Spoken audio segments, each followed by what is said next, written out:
Prof. Hipnu, kalau kita melihat dinamika yang terjadi belakangan terakhir ini kan, ada pencabutan BAP yang dilakukan oleh 7 terpidana, kemudian sketsa wajah DPO, ini tidak muncul di daftar DPO-nya.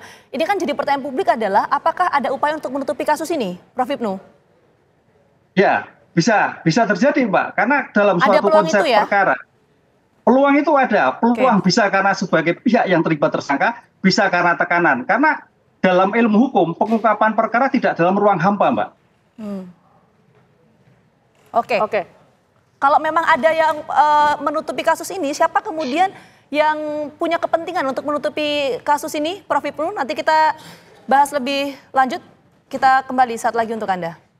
Anda kembali di Kabar Petang, pemirsa, dan kami akan melanjutkan dialog bersama narasumber. Kami ke Pak Ito. Pak Ito, tadi Anda menyebutkan bahwa 3 DPO tersebut ini juga berdasarkan sejumlah keterangan yang kemudian ini diberikan oleh para terpidana lainnya begitu ya. Nah, ini apa kemudian, kita ketahui bahwa kemudian ini pembuatan DPO harus juga terdapat sketsa yang dihadirkan untuk memudahkan pencarian begitu. Nah, ini acuan pihak kepolisian untuk membuat sketsa itu sendiri apa Pak Ito? Ya, harusnya kan ada data-data yang valid ya. Sehingga kita bisa mendapatkan alamat, bisa mendapatkan foto dan lain sebagainya, dan keluarganya dan lain sebagainya. Ini kan hanya didasarkan kepada keterangan tersangka, Mbak. Jadi menurut saya gini, yang paling tahu untuk kasus ini adalah penyidik awal. Karena kita sekarang kan berspekulasi ya, karena banyak sekali spekulasi. Saya sendiri mengatakan bahwa kalau kita mau menutupi kasus ya, polisi, toh sekarang kita lihat para pelaku itu dihukum maksimal. Ya, jadi kalau sekarang ada pemeriksaan ulang, itu bukan berarti akan membuat kasus baru. Ya, kenapa? Karena upaya hukum yang bisa dilakukan oleh pihak daripada terpidana adalah melalui PK. Silakan melalui PK. Nanti dibuktikan proses hukum. Jadi nggak mungkin sekarang Mabes Polri atau Polda meriksa kemudian dibuat tuntutan baru, dibuat ini. Saya kira nggak mungkin ya, karena menurut saya ini sudah 8 tahun sudah terdistorsi semuanya, dan saya memiliki satu keyakinan mungkin para terpidana juga toh saya sudah dihukum berat ya, buat apa saya sekarang ngomong yang sebenarnya. Karena saya melihat di sini dari berkasnya, dari anggota Polri-nya, penyidiknya, mereka sudah melakukan proses-proses yang sesuai ini. Misalnya mereka melakukan rekonstruksi, mereka melakukan penggalian ulang untuk otopsi ulang. Ini yang meyakinkan hakim. Saya kira itu sudah selesai kalau dari polisinya ya Mbak ya. Kalau sekarang yang mau diluruskan adalah dari pihak keputusannya, yaitu melalui PK. Silahkan saja, demikian. Ya, tapi gini Pak, kita ingin mendalami lagi. Kok tadi kan Pak Ito menyampaikan DPO yang dirilis oleh polisi ini kan adalah DPO bayangan untuk mengakomodir keingintahuan dari publik. Kalau memang ini bayangan, kenapa dirilis sama polisi Pak? Nah, justru sekarang kan dengan dirilis kita melihat apakah betul DPO berdasarkan keterangan itu nyata atau tidak. Kalau tidak kan sebetulnya kepada orang yang memberikan keterangan bisa dikenakan juga, dijerat dengan memberikan keterangan palsu ya. Jadi saya kira ini sekarang semuanya kan untuk bagaimana jangan sampai ada kesan ditutup-tutupi. Justru kita ingin membuka semuanya. Nah, sekarang kita melihat kalau memang tidak ada DPO itu berarti pelakunya yang mereka. Karena ini merupakan sesuatu hal yang lumrah, kalau orang terkena hukuman dia akan berusaha untuk meringankan hukumannya atau bahkan menghindar dari kamarnya. Kan bisa saja begitu Mbak, menurut pendapat saya. Artinya Anda melihat dari pihak kepolisian sendiri ini juga sebenarnya belum mengantongi berapa sebenarnya jumlah pasti dari tersangka ataupun juga pelaku dari pembunuhan Vina dan Eki ini sendiri Pak Ito?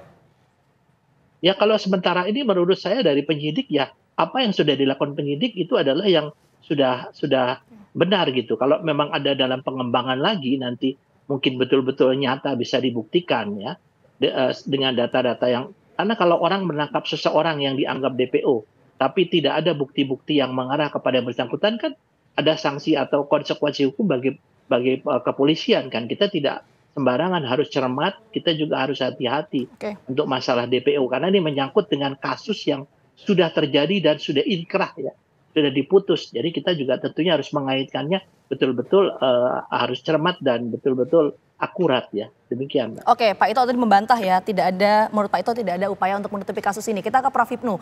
Kalau Prof. Hipnu tadi kan mengatakan ada potensi upaya untuk menutupi kasus ini. Siapa yang punya kepentingan berkaitan dengan hal ini dan kenapa harus ditutupi kalau menurut Prof. Hipnu? Ini Pak, dalam berbagai kasus menutupi itu kalau istilahnya obstruction of justice kan itu kan. Siapa ya yang berkepentingan kan itu. Sekarang pertanyaannya kalau kita lihat kasus ini kan waktu itu masih anak-anak Mbak, remaja. Berarti siapa? Adalah orang tua. Orang tua siapa? Yang mempunyai kekuatan. Karena nggak mungkin tanpa kekuatan kan itu. Kenapa anak? Karena waktu itu kalau sampai di Indonesia itu Mbak, kalau seseorang itu sampai tersangka hukum, kasus hukum, wah masa depannya udah sudah ambyar Mbak. Ini yang mungkin diperhatikan. Kenapa sampai seandainya itu betul dari 3 itu adalah bagian dari menutupi untuk masa depan si anak, sehingga jangan sampai masa depannya ambyar gitu Mbak.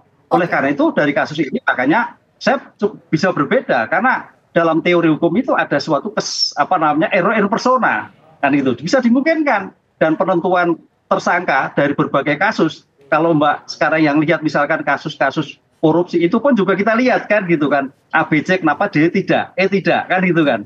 Ini yang terjadi. Lah oleh karena itu apalagi kasus ini yang melibatkan banyak orang. Dengan demikian potensi itu saya melihat ada, dan kedudukan untuk mengungkap itulah saya sepakat Pak Ito. Kalau memang yang sudah diputus ya PK. Tapi kalau yang belum ya dilakukan suatu pemeriksaan kembali. Sampai di mana? Sampai ketemu pada orangnya. Karena lokus tempus deliknya adalah jelas ada di wilayah Polres Cirebon gitu Pak.